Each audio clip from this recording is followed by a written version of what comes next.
նա պատմվել է բարձրության պաշտոնների ու երկրի մասնակցողներ բանակը չի քաշվում է քաղաքական պրոցեսների մեջ եւ նաեւ հերոսի կոչում ձեռքերը ինչպես է վերաբերվում սա որպես առաջին հարց եւ երկրորդ հանդարտ խոսում է խաղաղությունից, խաղաղության հաստատումից, տոկոսությունից, հետո այլ վիճակի լինելուց, բայց Հայաստանի իշխանությունում մինչև հիմա Իշխանի կա եւ պատասխանել որ նրանք հեռանան Հայաստանի հարավից շնորհակալություն։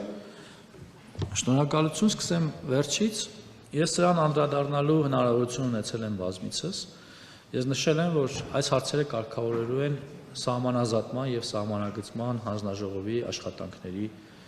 շրջանակներում եւ այդ դիրքորոշումը փոփոխության չի ենթարկվել, սա կառավարության դիրքորոշումն է ըստ էության, որ ես ամբողջությամբ բնականաբար կիսում եմ եւ կարծում եմ սա այն լուծումն է, որը կապահովի երկարաժամկետ խաղաղություն մեր տարածաշրջանում։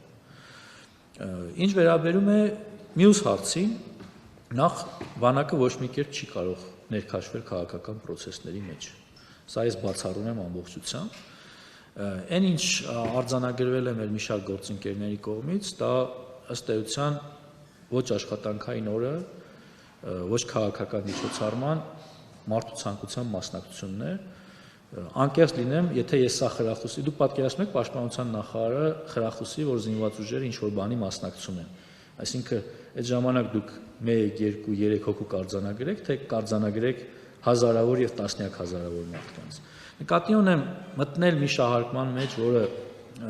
իրականության հետ ոչ մի աղերս չունի, կարծում եմ ճիշտ չի։ Ես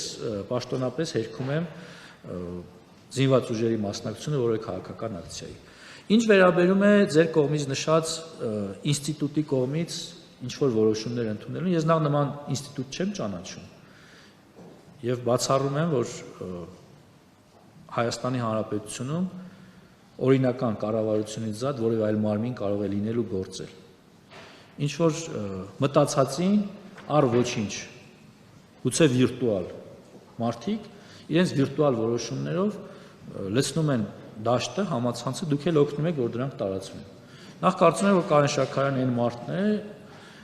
ում հետ ծառայած տարբեր շրջանում զինծառայողներ վստահաբար կարող են ասել, որ Շաքարյանը մշտապես ծառայել է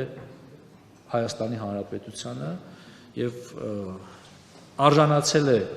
կոչումների եւ շնորհների հիմնականում հայրենիքին ծառայացած մատուցած ծառայությունների համար։ Եվ այսօր մարդիկ ում, չգիտեմ, ես օրինակ չեմ ճանաչում, եթե այստեղ կան մարդիկ, որ իրոք ճանաչում են ձեր կողմից վկայակոչած մարդկանց, այսօր փորձում են կոչումներից զրկել կամ ինչ որ կերպ անվանարկել մարդկանց, ովքեր իրենց արյան գնով, իրենց գործունեության, տասնյակ տարիների ծառայության արդյունքում ստացել են շնորհներ, կարծում եմ սա մեղմ ասած աբսուրդ է եւ քննարկման ենթակա չէ, ու Կարեն Շաքարյանը կարող եմ ասել այսօր էլ հանդիսանում է զինված ուժերի պատվախնդիր սպա եւ ծառայում է Հայաստանի Հանրապետությանը, ինչի համար ես շնորհակալ եմ։